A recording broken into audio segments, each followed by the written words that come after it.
ना सदासिन्नो सदासित् तदानीं नासिद्रजो नो व्योमा परो यत् किमावरीवः कुह कस्य शर्मन्नम्भः किमासीत् गहनं गभीरं सृष्टि से पहले सत नहीं था, असत भी नहीं, अंतरिक्ष भी नहीं, आकाश भी नहीं था। छिपा था क्या, कहाँ, किसने ढका था?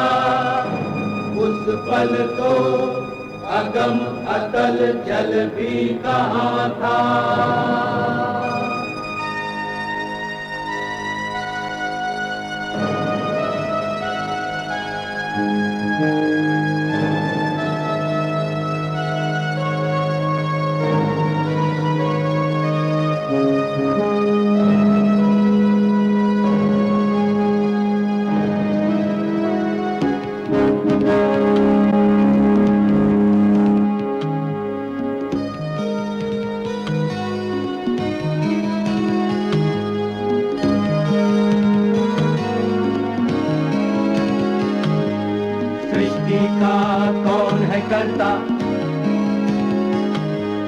करता है वाह करता,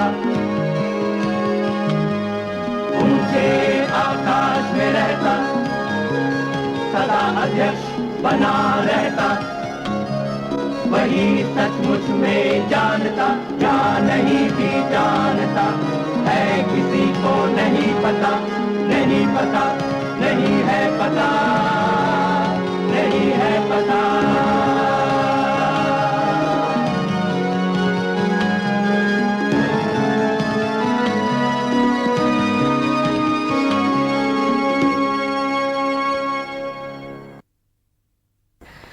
चौदहवीं सदी की शुरुआत में दक्षिण में दो बड़ी सल्तनतों की स्थापना हुई थी, बहमनी सल्तनत और उसके दक्षिण में विजयनगर। बहमनी सल्तनत महाराष्ट्र के पूरे इलाके और कर्नाटक के कुछ हिस्सों में फैली हुई थी। वो 150 साल तक कायम रही। उसमें तंग नजरी थी, कत्लो गारत थे, जुल्म था। अमीरों और सुल्तानों की अयाशी के बरखिलाफ थी आम जनता की गरीबी और बदहाली। 16वीं सदी की शुरुआत में बहमनी सल्तनत नाकारी और अयोग्यता की वजह से बिखर गई। इस दौरान विजयनगर राज्य 200 साल से चला आ रहा था और काफी तरक्की कर रहा था। दक्षिण पर इख्तियार पाने की कोशिश में विजयनगर, बीजापुर, अहमदनगर, गोलकुंडा, बीदर और बिरार, इन 6 राज्यों के बीच कई लड़ाइयां हुईं। आपस में कई तरह के गठजोड़ हुए जो बदलते ही रहे।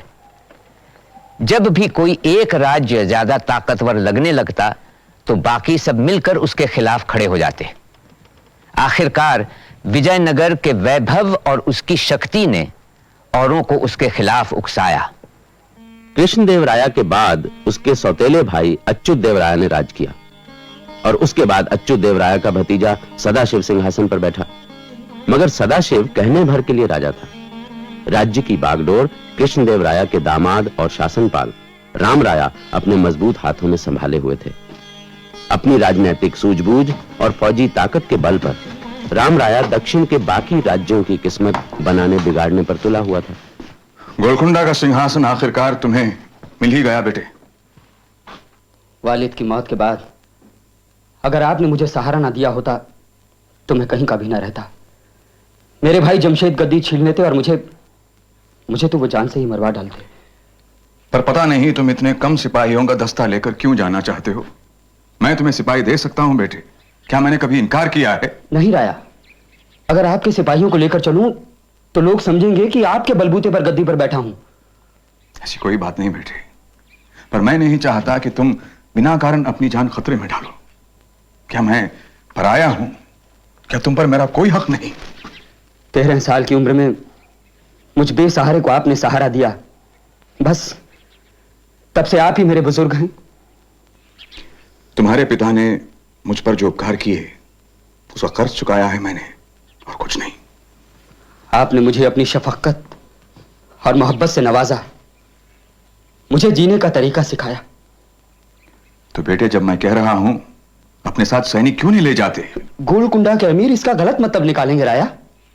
और आप ही ने तो मुझे नसीहत दी है कि राजनीति और निजी संबंधों को मिलाना ठीक नहीं। हाँ, पर यह सही है, मगर इस बार वजह कुछ और है। तो फिर विजयनगर के सिपाही लिए बिना ही जाने दीजिए मुझे। अच्छा, तो ये बात है, तो ठीक है, मैं तुम्हें रोकूंगा नहीं। आओ गले मिलने।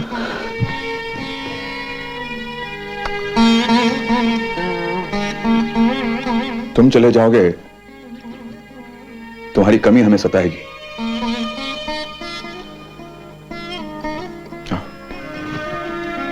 राजकुमारी से मिल लो, बेचारी कल रात से रो रही है।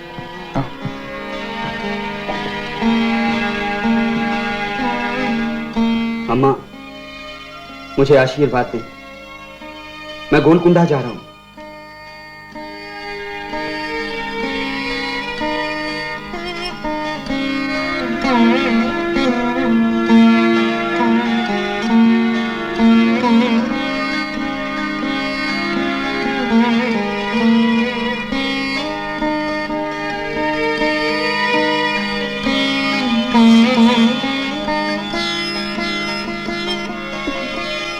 खुश रहो, भगवान तुम्हारी रक्षा करे बेटा।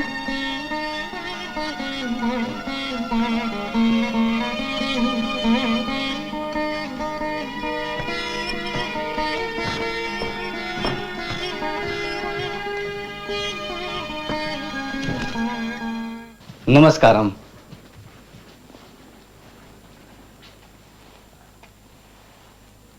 सुनिए तिरुमलाकर, आपने क्या शासनपाल राम राया से मेरी हाजिरी की बात छेड़ी?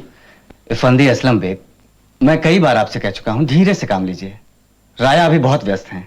तिरुमलाकर, अब आप ही बताइए, ये कोई तरीका हुआ? मैं महीने भर से राया से मुलाकात के इंतजार में सूख रहा हूं। ऊपर से मेरे आका सुल्तान अली आदिल शाह मुझे रोज गुस्से भरे पैगाम भिजवा रहे हैं। क्या जवाब दूं मैं उन्हें?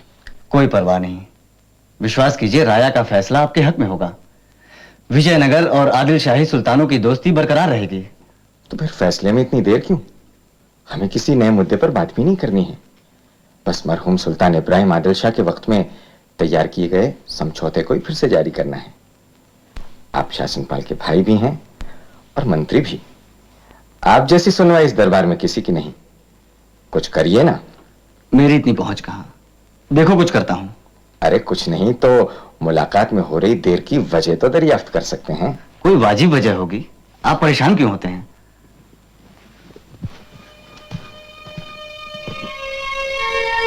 राजदूत के लिए सब्र की सलाहियत सीखना बहुत जरूरी है।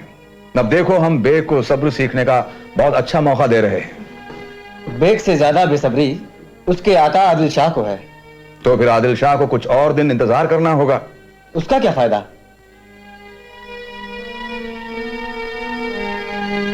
उसका घमंड कुछ और कम होगा।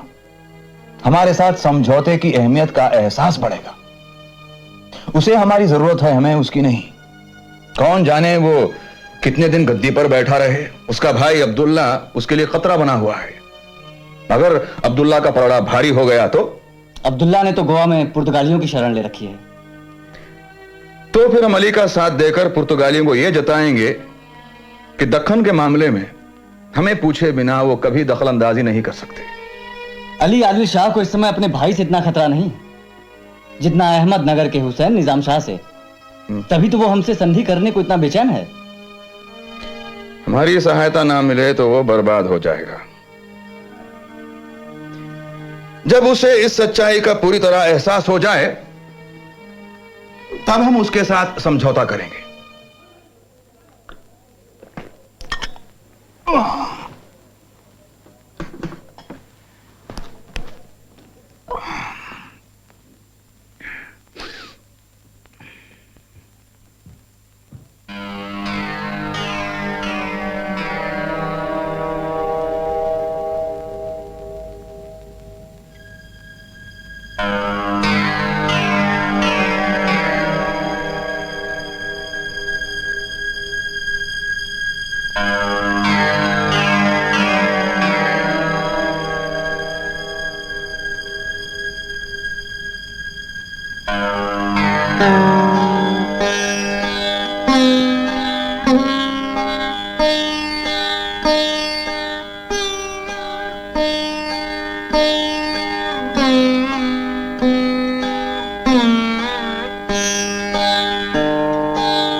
राया रायन मेरे आका सुल्तान बीजापुर अली आदिल शाह हुकूमत विजयनगर से दोस्ती के ख्वाहिशमंद हैं। सुल्तान की दिली तमन्ना है कि उनके वालिद मरहूम सुल्तान इब्राहिम आदिल शाह पर राया की जो नजर करम थी उसके साये में उनको भी राहत मिलती रहे। सुल्तान की गुजारिश है कि अब जल्दी मुआहदे पर दस्तखत कर दें। फंदी बेग, आशा है आपकी खातिरदारी में कोई कसर नहीं रही।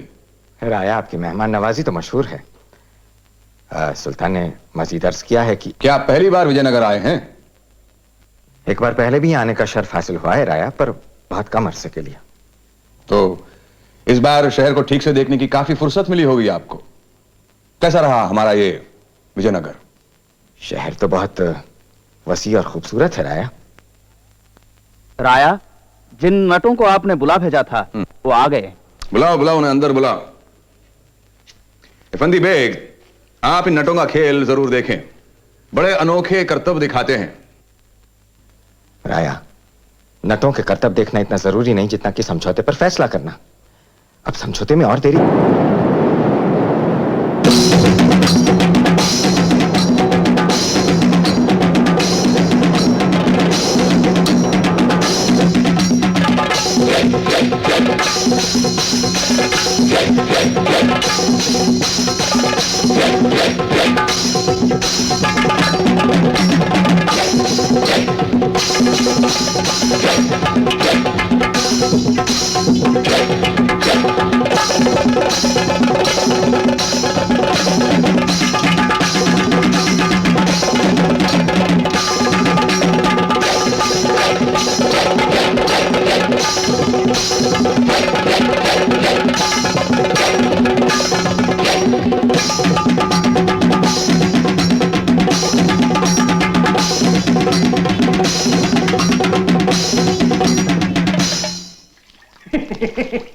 भाई खूब रही।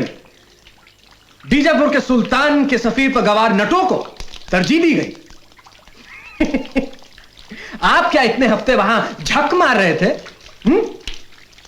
या फिर किसी के इश्क में मुब्तला हो गए थे? हुजूर, इस तरह बाह मत हिलाइए।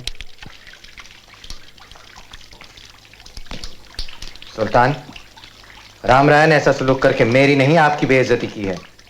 कोई तहरीरी पैगाम भेजा उन्होंने? उसकी नौबत ही कहां आई हुजूर। राया फरमाते हैं कि अगर आपको उनकी दोस्ती दरकार हो तो खुद जाकर मिलिए, एलची से काम नहीं चलेगा। उनकी ये जरूरत? मैं ठहरा बीजापुर का सुल्तान, वो महज एक शासनपाल। मैं जाऊंगा उनके पास, वो यहां क्यों नहीं आ सकते? उन्हें तैयार कैसे करें हुजूर? वो अपने आप को हमसे ज्यादा बुलंद और ताकतवर साबित करना चाहते हैं। उनसे कहो हमें समझौता नहीं चाहिए। हुजूर, जल्दबाजी से बात और बिगड़ जाएगी। अहमदनगर के हुसैन निजाम शाह पहले ही से हमारी सरहद पर जमे हुए हैं। अब इब्राहिम कुतुब शाह भी आन पहुंचे, इसलिए विजयनगर से दोस्ती करनी ही होगी और आपको राम राय के पास जाना पड़ेगा। उनके सामने मैं अपने हाथ जोड़कर अपने आप को जलील नहीं करूंगा। हुजूर, जिल्लत से बचना और बात बनाए रखने की एक तरतीब है, अगर आप मान जाएं। हाल ही में राया का चहेता बेटा गुजर गया, आप पुरसे के बहाने वहां जा सकते हैं।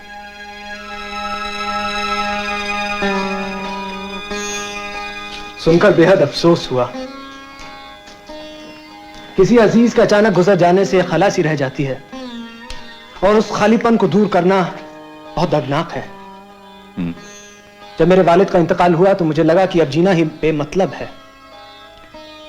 अच्छा हुआ कि आप हमारे गम में हमारा साथ देने आए। ऐसी सच्ची हमदर्दी से ही इंसान को दुख सहने की शक्ति मिलती है। आप खुद हमारे दुख में हमारा साथ देने आए, ये आपका बड़कपन है सुल्तान। अम्मा, हमसे तकल्लुफ ना करें, हम कोई पराए नहीं। आप यहीं ठहरे सुल्तान, मैं अभी आई। जो आपकी मर्जी अम्मा।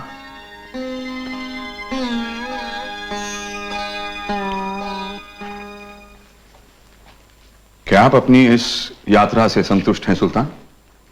बहुत खुश रहा, उम्मीद से कहीं ज्यादा। तभी तो मैं कहता हूं कि दूतों के जरिए बात करना उचित नहीं। दो शासक आमने सामने सीधी बातचीत करें तो नतीजा अक्सर सफल होता है। सही सही फरमाया। अगर निजाम शाह आपके खिलाफ लड़ने पर आमादा हो तो मैं आपकी मदद करूंगा। ये मेरा वायदा है। मेरी सेनाएं तैयार हैं, जब चाहें निकल पड़ेंगी। आपके एहसान इतने हैं कि मैं कुछ कहने के काबिल नहीं रहा।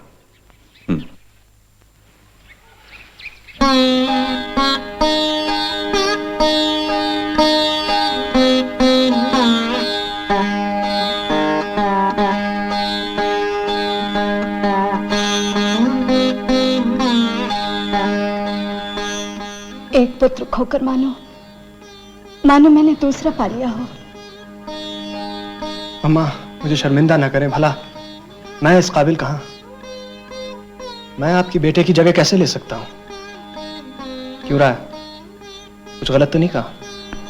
भाई, मैं इस विषय के बारे में कुछ नहीं कह सकता। यह राजकुमारी का मामला है। इस महल में वही चलता है जो ये चाहती। तुम इनकार नहीं कर सकते। इनकार की जुर्रत कहां, लेकिन ये मोहब्बत का इजहार, ये इज्जत, मैं इस काबिल नहीं। सुखी रहो। अब तुम हमारे दोस्ती नहीं, घर के सदस्य भी हो।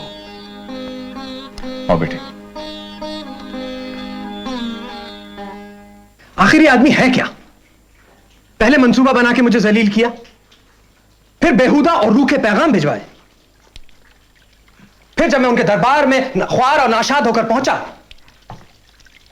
तो अचानक अपना रुख पलट दिया। मेरी इतनी ज्यादा इज्जत की कि मैं शर्मिंदा हो गया। इतना ही नहीं, मेरे सर पर शफकत का हाथ रखा और राजकुमारी तिरुमलंबा मुझे अपना बेटा मानने लगी। मुझे कुछ समझ नहीं आया कि इसके पीछे कौन सा राज है। हुजूर, बात पर सीधी और सपाट है। पहले जब उन्होंने आपसे रूखा बर्ताव किया तो वो ये जताना चाहते थे कि बीजापुर उनकी नजरों में कितना हैच है।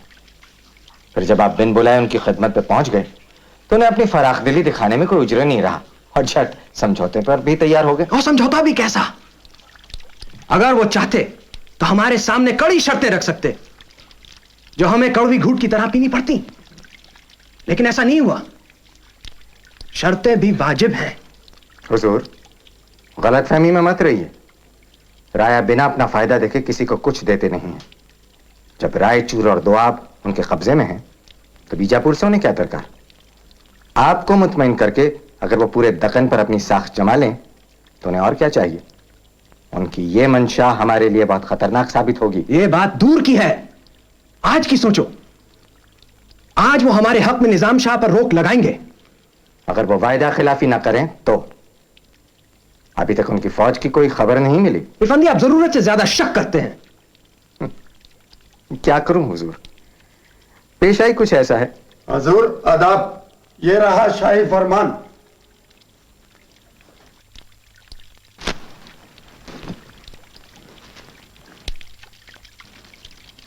विजयनगर की फौज निजाम शाही सरहद पार कर चुकी है। देखा, राया ने अपना वायदा पूरा किया। हुजूर, अब जब राया मैदान में उतर पड़े हैं तो क्या इब्राहिम कुतुब शाह भी पीछे हट जाएंगे? बिल्कुल। कुतुब शाह की इतनी हिम्मत कहां कि वो राया के खिलाफ हथियार उठाए। हमारे खिलाफ उसे हथियार उठाने की हिम्मत कैसे हुई? वो अच्छी तरह जानता है कि मैं इस लड़ाई में हाथ डाल चुका हूं, फिर भी तुम्हारे प्रिय इब्राहिम ने डटे रहने का फैसला किया है।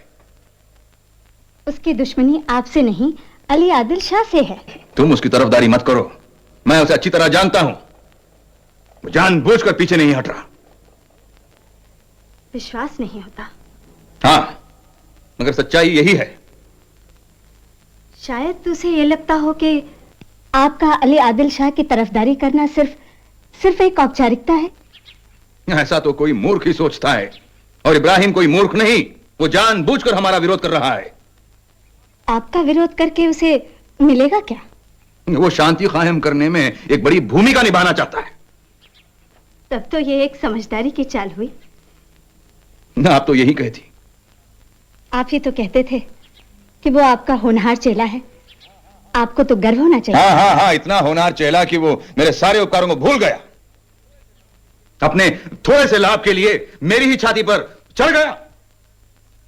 आप कोई गुप्तचर क्यों नहीं भेजते? मुझे पूरा विश्वास है आपका संदेशा पाते ही वो अपना इरादा बदल देगा। नहीं नहीं, राजनीतिक फैसले ऐसे नहीं बदले जाते। मुझे कुछ और ही तरीका अपनाना पड़ेगा।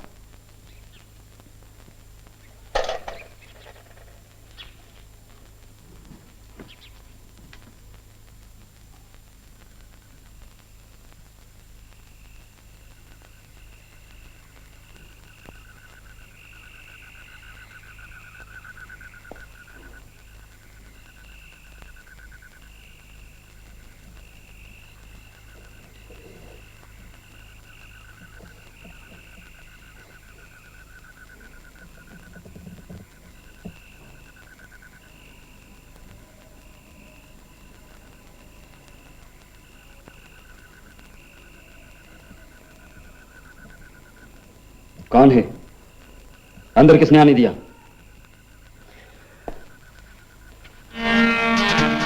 राया, आप यहां कैसे?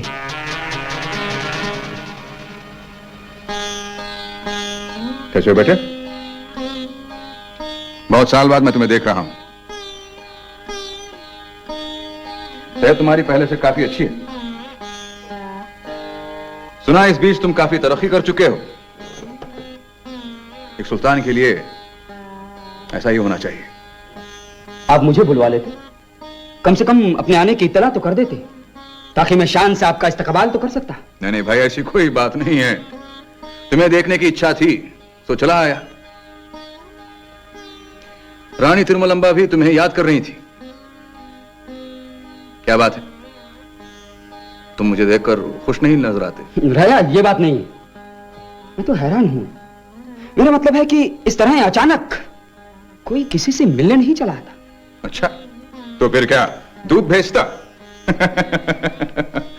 गोलकुंडा सुल्तान से मिलने की प्रार्थना करता? यही चलन है। मेरा मतलब है कि ना जाने घबराहट में मैं कैसी उल्टी सीधी बातें बके जा रहा हूं। मैं मुआफी चाहता हूं, मगर फिर भी इस तरह की मुलाकातें पहले से तय होनी चाहिए। सही है। यदि विजयनगर का राज्यपाल गोलकुंडा सुल्तान से भेंट करना चाहता तो स्थान और समय पहले से ही तय होता। लेकिन जब रामराया अपने पुराने दोस्त से मिलने आए तो यह निजी मुलाकात हुई। वहां शिष्टाचार का क्या काम? देखो भाई, तुम हमसे मिलने नहीं आए तो हम ही आ गए। यकीन मानिए राया, मैंने कितनी बार आपसे मिलने का फैसला किया, लेकिन चाहते हुए भी मैं विजयनगर नहीं आ पाया। आप ही ने तो नसीहत दी थी कि जज्बात के बहाव में नहीं आना चाहिए। एक हुक्मरां को अपने जाती ताल्लुकात को तरजीह नहीं देनी चाहिए। बिल्कुल ठीक, लेकिन मैंने तुम्हें यह भी सिखाया है कि एक सुल्तान नियम को अपने हिसाब से मोड़ भी सकता है, और कभी कभी ऐसा करना बहुत लाभदायक होता है। हाँ, लेकिन कुछ खास मौकों पर ही। क्या यह वैसा ही कोई खास मौका है? जी हाँ, तुमने इसे कुछ ऐसा ही बना दिया है। मैं कुछ समझा नहीं। तुम या बन रहे हो या बेवकूफ हो,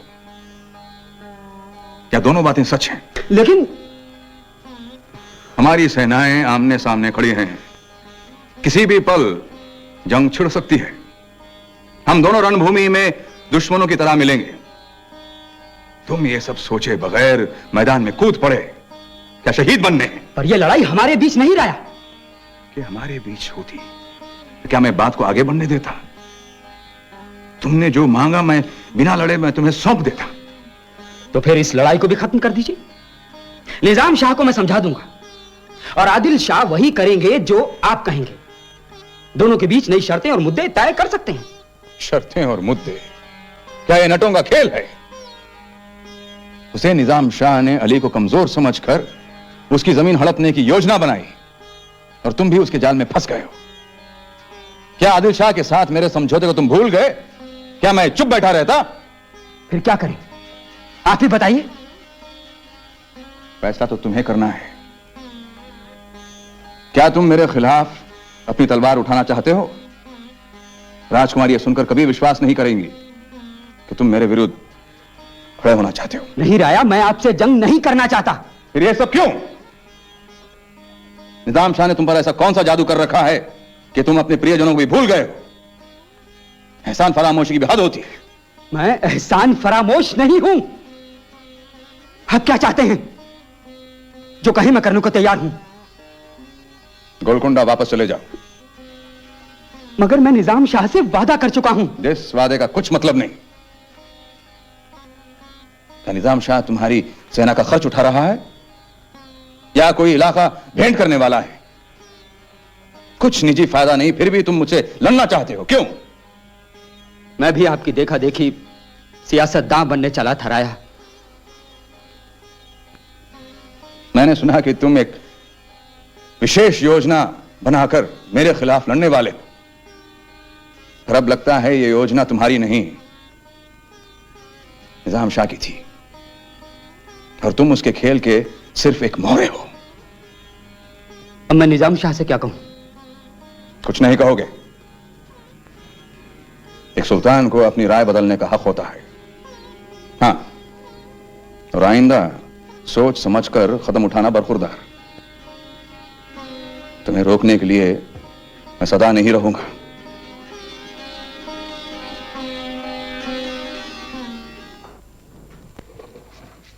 निजाम शाह को अब इब्राहिम पर कभी भरोसा नहीं होगा।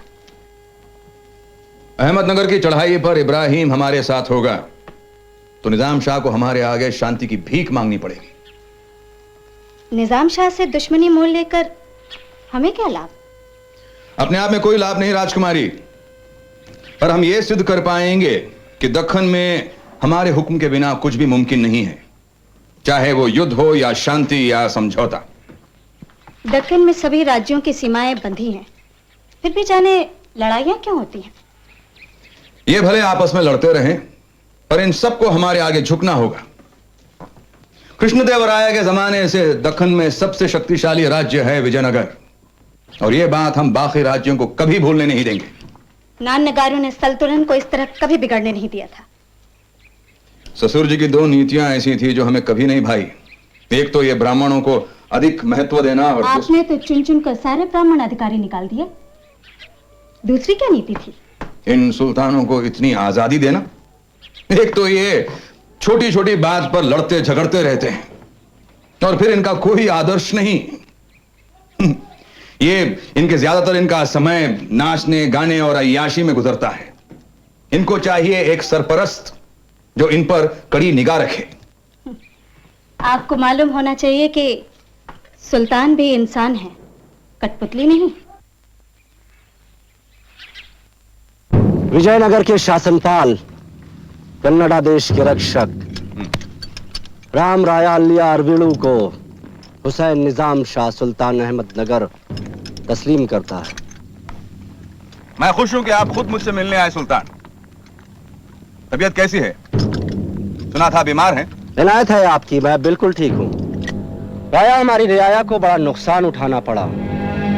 फसलें जल गई, गांव तबाह हो गए, शहर अहमदनगर में उल्लू बोल रहे हैं।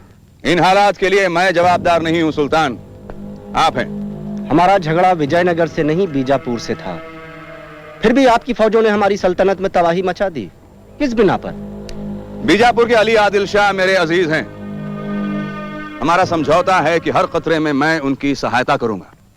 राया, बिला वजह हम पर सितम ढा रहे हैं, और आपके गुस्से को ठंडा करने के लिए मैं जो भी मुमकिन हो करने को तैयार हूं। हमारी शर्तें मान लीजिए सुल्तान, तो इसी वक्त मैं अपनी सेना वापस कर लूंगा। ठीक है, आप जो कहें मैं करूंगा। बहुत सरल और सीधी शर्तें हैं सुल्तान। पहली शर्त यह कि कल्याणी किले को आप आदिल शाह को सौंपेंगे। और दूसरी शर्त, जहांगीर खान का कत्ल आप करवाएंगे। लेकिन उसने हमारे यहाँ पनाह ली है, उसे मरवाना क्या ठीक होगा? जहांगीर खान ने पिछले कई सालों से मेरी सेना को परेशान कर रखा है। मैं उसकी मौत चाहता हूं। ठीक है, अगर आप यही चाहते हैं तो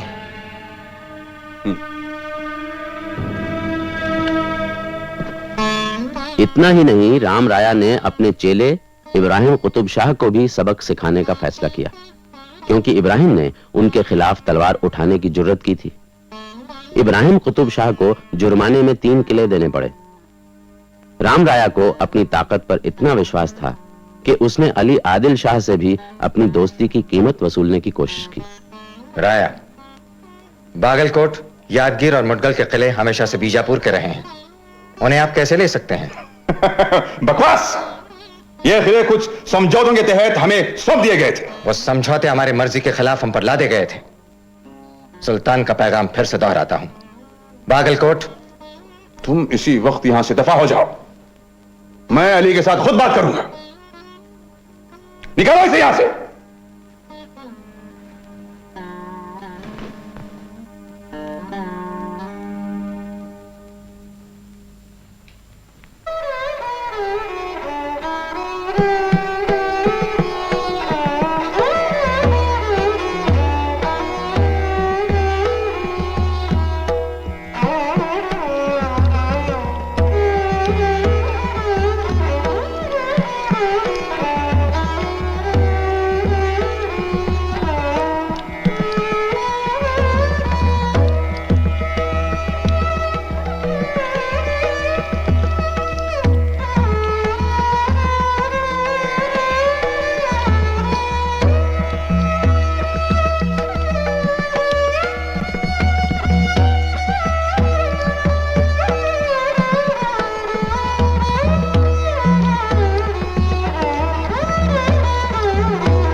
इफंदी भाई, आप बहुत जल्द तैश में आ जाते हैं।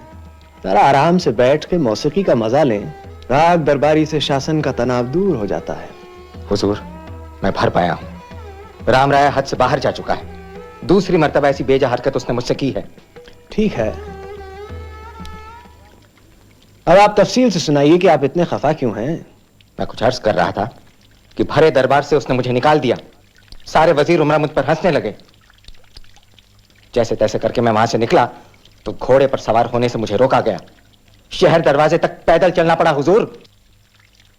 पीछे पीछे सिपाही घोड़ा लिए चला आ रहा था। कहा कि राया का हुक्म है। मैं पूछता हूं कि शाही एलचियों के साथ क्या ऐसा बर्ताव किया जाता है? सुना है कि ऐसी बेहुदा हरकतें बीदर, गोलकुंडा और अहमदनगर के सफीदों के साथ भी की गई है। आप सब राम राय के नायक हैं क्या?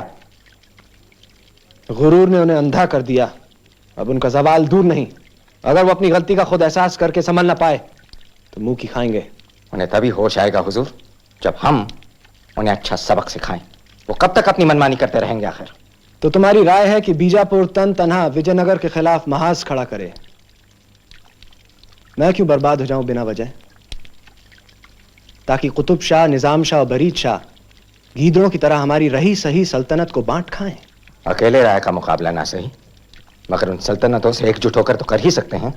राया मेरे बुजुर्ग हैं, मैं ऐसा कुछ नहीं करूंगा जिससे उन्हें ठेस पहुंचे।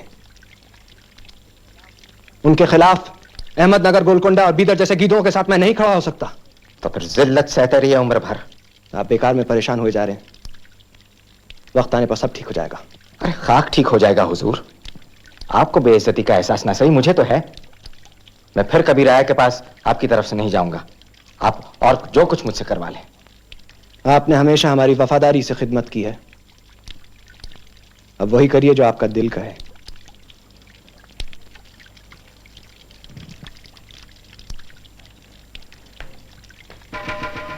निगाह रूबरू होशियार हुजूर, यहाँ 2 सीढ़ियां हैं।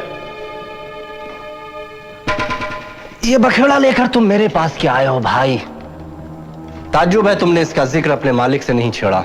हुजूर, उन्हें कहते कहते मेरी जुबान सूख गई, लेकिन वो अपने खास ताल्लुकात की वजह से राया के खिलाफ कोई कदम उठाना नहीं चाहते। ये कमबख्त हम सब रूबरू हुजूर, 2 सीढ़ियां और हैं। ये कमबख्त हम सबको ले डूबेगा। इनके खास ताल्लुकात के एवज हमें भारी रकम चुकानी पड़ी है।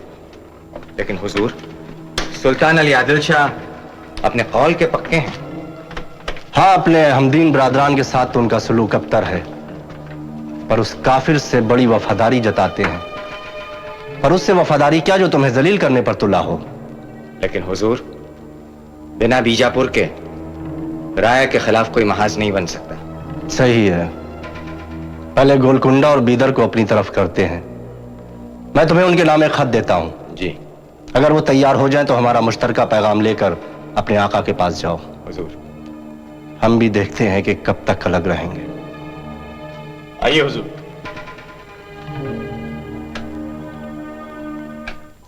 अब वक्त आ गया है कि हम अपने छोटे मोटे झगड़े और आपसी हसद को दूर करें और दिल साफ करके एकजुट हो जाएं। गोलकुंडा और बिदर राम राय के खिलाफ हमारे साथ हैं। आपसे गुजारिश है इस कार्य नेक में हमारा साथ दें। हम आपके इलाकों से गुजरकर अपनी मुश्तकी फौजें विजयनगर की तरफ बढ़ाना चाहते हैं। आप हमें इसकी इजाजत नहीं देंगे तो आप तबाह हो जाएंगे और आदिल शाही सल्तनत का नामो निशान मिट जाएगा। आपको देश बदर कर दिया जाएगा, जिसके बाद आपका विकार मिट्टी में मिल जाएगा। आप ज़हीन और दूरंदेश हैं, इसलिए अच्छी तरह समझ सकते हैं कि हमारा साथ देंगे तो हमारी चारों सल्तनतें नामवरी कमाएंगी और आपका राज भी सालिम रहेगा। मुझे इनकी जमानत चाहिए बेग। हुसैन शाह से कहो कि सिर्फ बातों से कुछ नहीं होगा। अली आदिल शाह को जमानत भी मिल गई। अहमदनगर के हुसैन निजाम शाह ने उसके साथ अपनी बेटी की शादी की। बाकी सुल्तानों ने भी आपस में शादियां रचाकर अपना गठबंधन और मजबूत किया। शोलापुर में उन्होंने मिलकर जश्न किया। अब जब हम सब आपस के रिश्तों में बंध ही गए हैं तो अब तो अमन ही अमन का बोलबाला होगा। अमन तभी कायम होगा जब हम सब मिलकर विजयनगर के रामराया को शिकस्त देंगे। रामराया का नाम भर सुनते ही आप सबको सांप सूंघ गया। आप लोग इतने खौफजदा हैं उससे? खौफ की बात नहीं। देखिए, जिसका इंसान एहसानमंद हो उसके खिलाफ जंग करना खुशी का सौदा नहीं है। माना कि रामराया ने तुम्हें बहुत कुछ दिया, पर तुम्हें इस कुर्बत की कीमत भी चुकानी पड़ी उन्हें कई किले अता करके। किले छीने राया ने इसलिए कि उनकी नजर में मैंने उन्हें धोखा दिया था तुम्हारे साथ जब मैं उनके खिलाफ लड़ा था। कुछ भी हो, मैं उनके एहसानों को नहीं भुला सकता। और नहीं मैंने खुद उनकी फराकदिली देखी है, पर हमारी उनके साथ कोई जाती दुश्मनी नहीं है, ये याद रहे। तो फिर जंग की बात ही क्यों उठाएं? इसलिए कि हम सब रामराया के रहमो करम पर जिंदा नहीं रहना चाहते। हम सब आजाद हुक्मरां हैं। देखिए, विजयनगर को किले मैंने सिर्फ इसलिए दिए ताकि उनकी फौजें हमारी रियाया को परेशान न करें। तुम एक सुल्तान की तरह नहीं सोच रहे हो इब्राहिम। तुम्हारे ख्यालात पस्त हैं, उनमें दूरंदेशी का नामो निशान तक नहीं। फिर आप बताइए हमें क्या करना है? दक्कन की रियासतों के कुछ अपने उसूल रहे, मगर रामराया ने अपने फायदे के लिए हर उसूल को तोड़ दिया। हमारे अंदरूनी मामलात में दखल अंदाजी करते, हमारे आपसी ताल्लुकात बढ़ने नहीं देते, यहां तक कि हमारी सरहदें कहां होंगी इसका फैसला भी वही करते हैं। तो ठीक है, इन सब मसलों के बारे में हम उनसे शिकायत कर सकते हैं। शिकायत से कुछ हासिल नहीं होगा। वो हमारी आजादी की जड़ें काट देना चाहते हैं ताकि हम भी उनके नायकों में शामिल हो जाएं। हर हुक्मरान चाहता है कि उसका इख्तिदार बढ़े, उसकी फौजी ताकत इस काबिल हो कि वो सारी दुनिया को फतेह कर ले। रामराया अपनी फौजी ताकत के बूते पर ही तो हम सबसे मनमानी करता है। वो दक्कन का तवाजुन बिगाड़ चुका है, जो गलती अनजानी कृष्णदेवराया ने कभी नहीं की। अगर हम विजयनगर को अभी नहीं रोक पाए तो आगे चलकर फिर कभी भी नहीं रोक पाएंगे। हम में से कोई तनहा रामराया से लोहा नहीं ले सकता, मगर हम सब मिलकर उसे जरूर सबक सिखा सकते हैं। उनका यह समझौता 2 दिन से ज्यादा नहीं टिकने वाला। देख लेना, वो एक एक करके मेरे पास आएंगे मेरी मदद मांगने। महाराज, अब की बारी कुछ बात ज्यादा ही बढ़ गई है। उन्होंने अपनी संधि को शादी विवाह करके और भी ज्यादा मजबूत कर लिया है। गुप्तचरों की सूचना है हुसैन शाह की एक लड़की चांद बीवी अली आदिल शाह से ब्याही गई और दूसरी लड़की जमीला इब्राहिम कुतुब शाह से। फिर अली की बहन बीवी हादिया सुल्तान हुसैन शाह के बेटे मुर्तजा से ब्याही गई। उनकी एकत्रित सेनाएं आक्रमण के लिए तैयार खड़ी हैं। इन सब का कुछ नहीं होना, जल्द ही वो एक दूसरे की बोटियां नोचने लगेंगी। मैं आपसे विनती करती हूँ राया कि इस मामले को गंभीरता से लें, इससे पहले कि उसके कदम इस धरती पर पड़े, हमारे किसानों को सताए और हमारे गांव बर्बाद करे। आप किसी तरह उनकी संयुक्त सेना को तोड़ गिराएं। प्रजा आपको अपना एकमात्र रक्षक समझकर आप ही के सहारे जी रही है। उन पर दया करें राया। ठीक है, सभी नायकों को अपनी टुकड़ियों के साथ आने को कहो, उन्हें कीमती उपहार देने का प्रबंध करो। तिरमला, तुम कृष्णा नदी के पास वाले किलों पर अपनी फौज जमाओ ताकि दुश्मन नदी पार न कर सके। मुख्य सेना को लेकर मैं आगे बढ़ूंगा। बिस्लपा, ये सारी तैयारियां फौरन करो। मैं उन कुत्तों को विजयनगर की असली शक्ति दिखाऊंगा। सिपाहियों, आगे बढ़ो! सिपाहियों, आगे बढ़ो!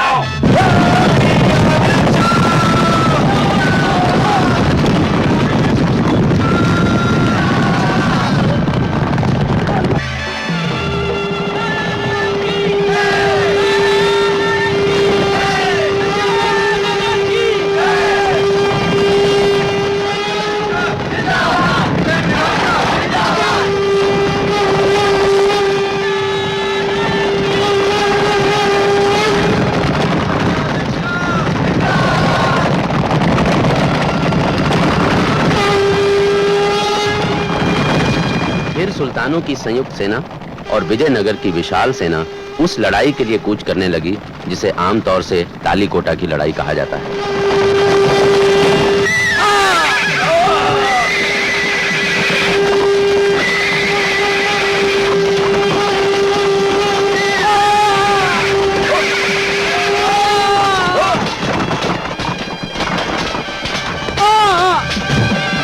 आगे बढ़ो!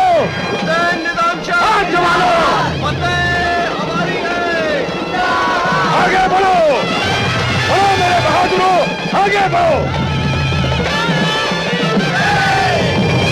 सहाय करो! हौसला रखो! चलो जवानों! विजयनगर के सैनिकों, हमला करो!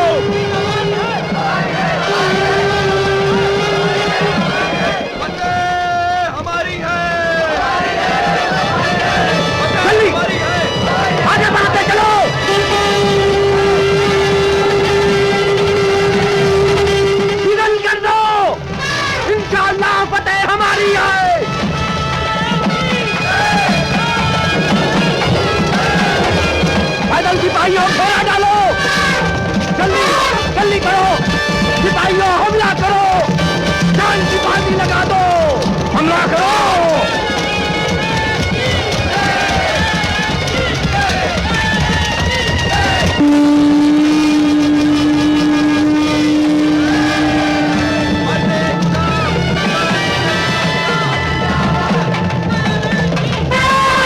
हमारी होगी! चौतरफा खेल लो! शाबाश!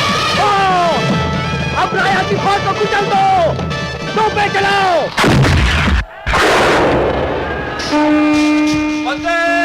हमारी है! दोनों फौजें आपस में भिड़ गईं।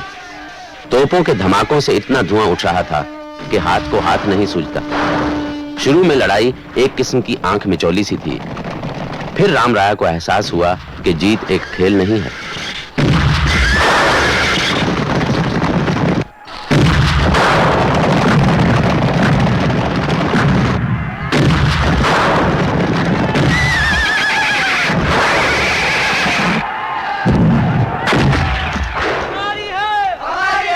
हुसैन शाह को अपनी तरफ से यह एहसास हुआ कि राया की फौज से उसके सिपाही जीत नहीं सकेंगे।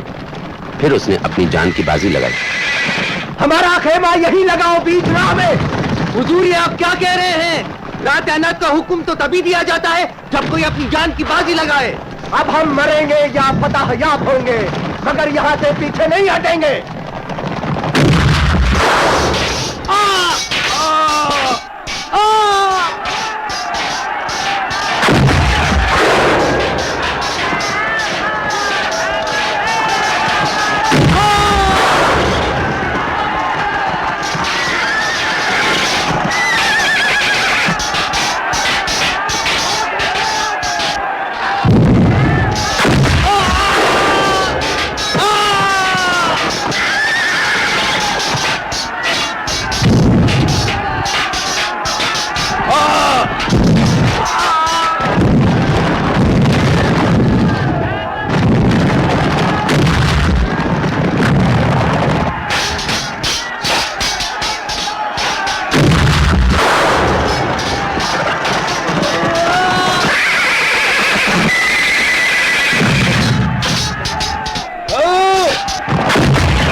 अली आदिल शाह ने राम राया के भाई तिरुमला का सामना किया, पर तिरुमला ने अपने बचाव की कोई खास कोशिश नहीं की। तिरुमला रणभूमि छोड़ भागा तो अली आदिल शाह ने राम राया की सेना पर पीछे से वार किया।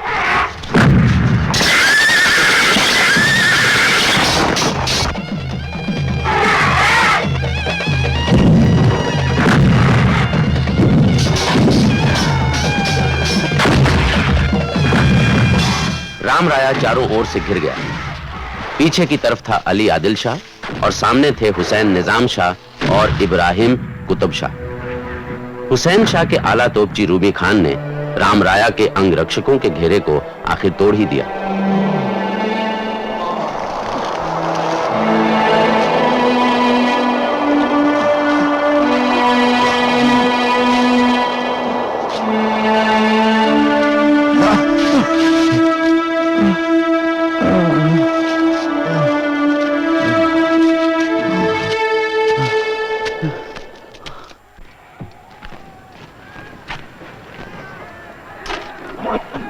राया,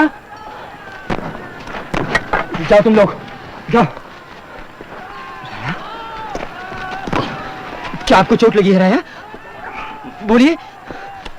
अच्छा, तो राया यहाँ है।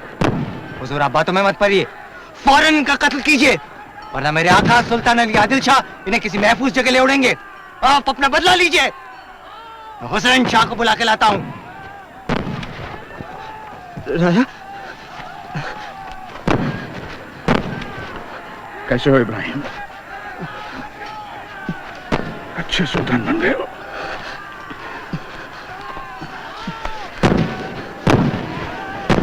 मेरी एक गुजारिश है, पूरी करोगे? अपनी तलवार उठाओ इब्राहिम। अपनी तलवार उठाओ इब्राहिम। नहीं रहा। अपनी तलवार उठाओ इब्राहिम। नहीं, नहीं। अगर मैं किसी के हाथ मरूं, मैं अपने बेटे के हाथ मरना चाहता हूं इब्राहिम। मैं अपने बेटे के हाथ मरना चाहता हूं इब्राहिम।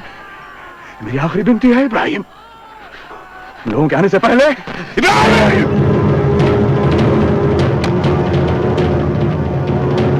बेटे, कृष्णा, भगवंता,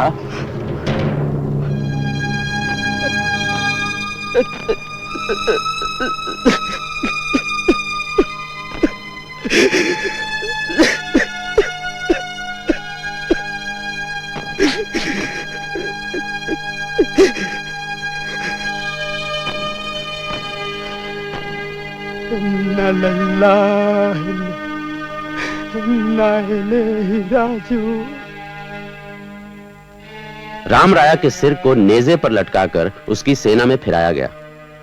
अपने मालिक को मृत देखकर उसकी फौज में भगदड़ मच गई। तिरुमला, जो जान बचाकर पहले ही रणभूमि से भाग आया था, विजयनगर पहुंचा और जितना धन हाथ लगा उसे समेटकर विजयनगर को भगवान भरोसे छोड़कर अनेगोंडी के किले में जा छिपा। 6 साल के बाद उसने विजयनगर साम्राज्य के अंतिम राज्य कुल की स्थापना की, जो 100 साल तक पेनुकोंडा से राज्य करते रहे। सन 1565 की तालीकोटा की लड़ाई में विजयनगर को पूरी तरह कुचल दिया गया। 250 साल पुराने विजयनगर साम्राज्य का खात्मा हुआ और वो महान और सुंदर नगर नेस्तनाबूद हो गया। विजयनगर के पतन के बाद जीतने वाली रियासतों में दोबारा फूट पड़ गई। दक्षिण पर अब दोहरा खतरा मंडराने लगा। एक खतरा था दिल्ली के मुगलों से और दूसरा समंदर के रास्ते आए पुर्तगालियों से, जिन्होंने सन 1510 में गोवा पर कब्जा कर लिया था। इतिहास में शायद पहली बार हिंदुस्तान में यूरोपी हमलावर आने लगे।